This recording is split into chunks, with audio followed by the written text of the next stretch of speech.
नमस्कार। आज हम गुर्दे की पथरी, जिसे रीनल कैलकुलस भी कहते हैं, उस पर मिली जानकारी को थोड़ा गहराई से समझने की कोशिश करेंगे। ये असल में गुर्दे में बनने वाले क्रिस्टल के ठोस टुकड़े होते हैं ना? जी बिल्कुल, क्रिस्टल से बने ठोस पिंग। और इनका साइज, मतलब ये छोटे कणों से लेकर काफी बड़े भी हो सकते हैं। हाँ बिल्कुल, रेत के दाने जितने छोटे भी और कभी-कभी तो इतने बड़े कि वो मूत्र के रास्ते में ना रुकावट पैदा कर सकते हैं। अच्छा, तो चलिए समझते हैं कि आखिर ये बनते क्यों हैं, क्या वजह है इनकी। हाँ, देखिए बात यह है कि गुर्दे की पथरी तब बनती है जब हमारा मूत्र मतलब यूरिन जरूरत से ज्यादा गाढ़ा हो जाता है। तो उसमें जो खनिज या मिनरल्स होते हैं वो क्रिस्टल बन जाते हैं और फिर आपस में चिपकने लगते हैं। ओके। इसके मुख्य कारणों में सबसे आम है पर्याप्त पानी न पीना, मतलब शरीर में पानी की कमी, डिहाइड्रेशन। फिर आहार यानी डाइट का भी बड़ा रोल है, जैसे पालक, चॉकलेट, मैदे, इनमें ऑक्जिलेट ज्यादा होता है। अच्छा, ऑक्जिलेट। हाँ, या फिर खाने में नमक, चीनी या खासकर एनिमल प्रोटीन मतलब जानवरों से मिलने वाला प्रोटीन जरूरत से ज्यादा लेना। तो मतलब खान पान और पानी की आदतें, ये तो बहुत ही अहम है। और क्या वजह हो सकती हैं? हाँ, इनके अलावा कुछ मेडिकल कंडीशंस भी जिम्मेदार हो सकती हैं, जैसे हाइपरपैराथायरॉयडिज्म। ये क्या होता है? इसमें एक ग्रंथि होती है पैराथायरॉयड, वो ज्यादा सक्रिय हो जाती है और खून में कैल्शियम का लेवल बढ़ा देती है। ओह। फिर बार बार होने वाले यूरिनरी ट्रैक्ट इन्फेक्शंस यानी यूटीआई, गाउट की समस्या जिसमें यूरिक एसिड बढ़ता है, और एक सिस्टिनूरिया नाम की दुर्लभ जेनेटिक बीमारी भी है। अच्छा। और हाँ, कुछ दवाएं भी इसका कारण बन सकती हैं। और फैमिली हिस्ट्री, मतलब अगर परिवार में पहले किसी को पथरी हुई हो तो भी खतरा थोड़ा बढ़ जाता है। ये तो काफी सारी वजह हैं। और आपने जैसे बताया, ये पथरियां भी शायद अलग-अलग तरह की होती हैं, सिर्फ एक टाइप की नहीं। बिल्कुल सही कहा आपने, ये जानना वाकई दिलचस्प है। सबसे आम जो होती है वो है कैल्शियम ऑक्सलेट पथरी। Calcium oxalate. ओके। जी। फिर कैल्शियम फॉस्फेट की पथरियां भी होती हैं। यूरिक एसिड की पथरियां भी आम हैं, खासकर उन लोगों में जिनका प्रोटीन इंटेक ज्यादा है या जिन्हें गाउट है। एक होती है स्ट्रूवाइट पथरी, जो अक्सर यूरिन इन्फेक्शन के बाद बनती है। और सिस्टीन पथरियां, जैसा मैंने बताया, वो एक जेनेटिक प्रॉब्लम की वजह से होती हैं। ये थोड़ी रेयर है। तो मतलब ये जानना जरूरी है कि पथरी किस चीज की बनी है। हाँ, बिल्कुल जरूरी है, क्योंकि इससे इलाज और खासकर आगे बचाव के तरीके तय करने में बहुत मदद मिलती है। समझ गई। अच्छा, अब मान लीजिए किसी को पथरी हो गई तो पता कैसे चलेगा, मतलब लक्षण क्या होते हैं इसके? देखिए, कई बार तो छोटी पथरियां वो बिना किसी खास लक्षण या दर्द के ही पेशाब के रास्ते से निकल जाती हैं, पता भी नहीं चलता। अच्छा। हाँ, लेकिन अगर पथरी थोड़ी बड़ी हो या कहीं अटक जाए तो फिर लक्षण आते हैं। सबसे आम है दर्द। पीठ या बाजू में, साइड में अचानक बहुत तेज दर्द उठता है। कैसा दर्द होता है ये? ये दर्द अक्सर लहरों में आता जाता है और नीचे पेट की तरफ या जांघ तक जा सकता है। काफी तेज होता है। इसके अलावा पेशाब करते समय जलन या दर्द होना, पेशाब में खून आना जिसे हिमाट्यूरिया कहते हैं। खून आना, ओके। हाँ, पेशाब का रंग गुलाबी या लाल हो सकता है। बार बार पेशाब लगने की इच्छा होना, जी मिचलाना या उल्टी होना भी आम है। और अगर साथ में इन्फेक्शन भी हो जाए तो फिर बुखार और कंपकपी भी आ सकती है। बाप रे। तो अगर ऐसे लक्षण दिखें तो जाहिर है डॉक्टर के पास जाना चाहिए। वो फिर पता कैसे लगाते हैं कि ये पथरी ही है? डायग्नोसिस कैसे होता है? हाँ, डायग्नोसिस के लिए कुछ जांचें जरूरी हैं।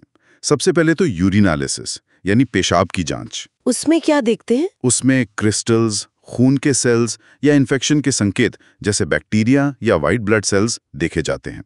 ब्लड टेस्ट भी करते हैं। खून की जांच से किडनी ठीक से काम कर रही है या नहीं और खून में कैल्शियम या यूरिक एसिड का लेवल कितना है, इसका पता चल सकता है। और इमेजिंग, मतलब एक्सरे वगैरह? हाँ, इमेजिंग टेस्ट बहुत जरूरी है। इसमें एक्सरे हो सकता है, जिसे KUB कहते हैं, किडनी यूरेटर ब्लैडर का एक्सरे। अल्ट्रासाउंड भी किया जाता है। हाँ। लेकिन आजकल सबसे सटीक मतलब gold standard non contrast CT scan को माना जाता है। CT scan? जी, ये पथरी का साइज, उसकी बिल्कुल सही लोकेशन और वो कितनी रुकावट पैदा कर रही है, ये सब बहुत साफ साफ बता देता है। अल्ट्रासाउंड भी अच्छा विकल्प है, खासकर बच्चों या गर्भवती महिलाओं के लिए, क्योंकि इसमें रेडिएशन नहीं होता। ठीक है, तो जांच हो गई, पता चल गया पथरी है, अब इलाज। इलाज कैसे होता है? इलाज इस बात पर निर्भर करता है कि पथरी कितनी बड़ी है, कहाँ फंसी हुई है और लक्षण कितने गंभीर है। अच्छा। अगर पथरी छोटी है, मान लीजिए 5 मिलीमीटर से कम, तो अक्सर वो अपने आप निकल सकती है। इसके लिए डॉक्टर सलाह देते हैं कि खूब पानी पिएं। कितना पानी? दिन में कम से कम 2 से 3 लीटर, ताकि यूरिन फ्लो बढ़े और पथरी को बाहर निकलने में मदद मिले। दर्द के लिए इबुप्रोफिन जैसी दवाएं दी जाती हैं और कभी-कभी अल्फा ब्लॉकर ग्रुप की दवाएं भी दी जाती हैं। ये दवाई यूरेटर यानी मूत्रवाहिनी की मांसपेशियों को रिलैक्स करती है, जिससे पथरी आसानी से निकल सके। अच्छा, ये तो हुई छोटी पथरियों की बात। लेकिन अगर पथरी बड़ी हो या इन तरीकों से ना निकले तब? हाँ, अगर पथरी बड़ी है या बहुत ज्यादा दर्द कर रही है या किडनी को नुकसान पहुंचा रही है, तो फिर दूसरे तरीकों की जरूरत पड़ती है। एक आम तरीका है ESWL यानी extra corporeal shock wave lithotripsy. ये क्या है? Shock wave? इसमें शरीर के बाहर से हाई एनर्जी साउंड वेव्स मतलब ध्वनि तरंगे पथरी पर फोकस की जाती हैं। ये तरंगे पथरी को छोटे छोटे टुकड़ों में तोड़ देती हैं, जो फिर पेशाब के रास्ते निकल जाते हैं। ओके। दूसरा तरीका है यूरेट्रोस्कोपी। इसमें एक बहुत पतली दूरबीन जैसा कैमरा, जिसे यूरेट्रोस्कोप कहते हैं, मूत्र मार्ग से अंदर डाला जाता है। डॉक्टर सीधे पथरी को देखकर उसे या तो छोटे उपकरणों से पकड़कर निकाल लेते हैं या फिर लेजर से तोड़ देते हैं। लेजर से? अच्छा। और अगर पथरी बहुत ही ज्यादा बड़ी हो, खासकर किडनी के अंदर, तो फिर एक सर्जरी की जाती है जिसे PCNL कहते हैं, परक्यूटेनियस नेफ्रोलिथोटोमी। ये सर्जरी कैसी होती है? इसमें पीठ में एक छोटा सा चीरा लगाकर सीधे किडनी तक एक ट्यूब डाली जाती है और उसके जरिए पथरी को निकाला जाता है। ये बड़ी पथरियों के लिए सबसे कारगर है। कभी कभी अगर सूजन या रुकावट ज्यादा हो तो अस्थायी रूप से एक स्टेंट भी डाला जा सकता है। ये एक पतली ट्यूब होती है जो यूरेटर को खुला रखती है। समझ गए।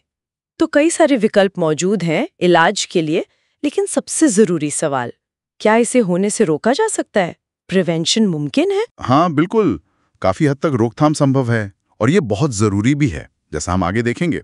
सबसे महत्वपूर्ण कदम है रोजाना पर्याप्त मात्रा में तरल पदार्थ पीना, खासकर पानी। कितना पानी पीना चाहिए रोज? लक्ष्य रखना चाहिए कि दिन भर में इतना पानी पिएं कि कम से कम 2 लीटर पेशाब बने, मतलब लगभग 8-10 ग्लास पानी या अन्य तरल पदार्थ। इसके अलावा खाने में नमक कम करना बहुत जरूरी है और एनिमल प्रोटीन जैसे मीट, मछली, अंडे, इनका सेवन भी सीमित करना चाहिए। अच्छा, प्रोटीन भी कम करना है? हाँ, ज्यादा एनिमल प्रोटीन यूरिक एसिड और कैल्शियम दोनों तरह की पथरी का खतरा बढ़ा सकता है। वजन को कंट्रोल में रखना भी फायदेमंद है। और वो जो ऑक्सैलेट वाली चीजों की बात हुई थी, जैसे पालक? हाँ, अगर किसी को बार बार कैल्शियम ऑक्सैलेट पथरी बनती है तो डॉक्टर की सलाह पर उन्हें ऑक्सैलेट युक्त खाद्य पदार्थ जैसे पालक, चुकंदर, नट्स, चॉकलेट, इनको कम करने की सलाह दी जा सकती है, लेकिन ये सबके लिए जरूरी नहीं है। एक बात और, कई लोग सोचते हैं कि अगर कैल्शियम पथरी है तो कैल्शियम खाना बंद कर देना चाहिए, दूध दही बंद। क्या ये सही है? नहीं, ये एक बहुत आम गलतफहमी है। एक्चुअली खाने में पर्याप्त मात्रा में कैल्शियम लेना, जैसे डेयरी प्रोडक्ट से, पथरी बनने से रोकने में मदद कर सकता है। अरे, ये तो बिल्कुल उल्टा है। हाँ, कैल्शियम आते में ऑक्सलेट से जुड़कर उसे खून में जाने से रोकता है। हाँ, कैल्शियम सप्लीमेंट्स बिना डॉक्टरी सलाह के ज्यादा नहीं लेने चाहिए, लेकिन खाने वाला कैल्शियम जरूरी है। तो डाइट को लेकर डॉक्टर से सलाह लेना बेस्ट है। बिल्कुल। और कुछ क्विक फैक्ट्स याद रखने जैसे हैं। सबसे आम प्रकार कैल्शियम ऑक्सलेट है। 30 से 60 साल की उम्र के बीच इसका रिस्क सबसे ज्यादा होता है। पुरुषों में ये महिलाओं की तुलना में ज्यादा आम है। और सबसे चौंकाने वाली बात, अगर एक बार पथरी हो जाए और बचाव के उपाय ठीक से ना किए जाएं, तो अगले 5 से 10 सालों में लगभग 50% लोगों को ये दोबारा हो सकती है। 50%? ओ माय गॉड, ये तो बहुत ही ज्यादा है। जी, ये आंकड़ा वाकई रोकथाम की अहमियत बताता है। तो आज हमने काफी विस्तार से समझा कि गुर्दे की पथरी क्या है, क्यों होती है, लक्षण क्या है, जांच और इलाज के क्या तरीके हैं और सबसे जरूरी, इसे रोकने के लिए क्या किया जा सकता है। ये जानना महत्वपूर्ण है कि एक आम समस्या जरूर है, पर इसका इलाज मुमकिन है और सही लाइफस्टाइल अपनाकर इसे काफी हद तक रोका भी जा सकता है। बिल्कुल। और यहाँ एक विचार करने वाला प्रश्न उठता है, ये देखते हुए कि बिना रोकथाम के 5-10 साल में लगभग आधे लोगों में पथरी दोबारा बन सकती है, तो सिर्फ पानी का सेवन बढ़ाने के अलावा जीवन शैली और खानपान में वो कौन से छोटे छोटे पर लगातार किए जाने वाले बदलाव हो सकते हैं जो लंबे समय तक पथरी से बचाने में सबसे ज्यादा असरदार साबित हों। इस पर सोचना और अमल करना शायद बहुत जरूरी है।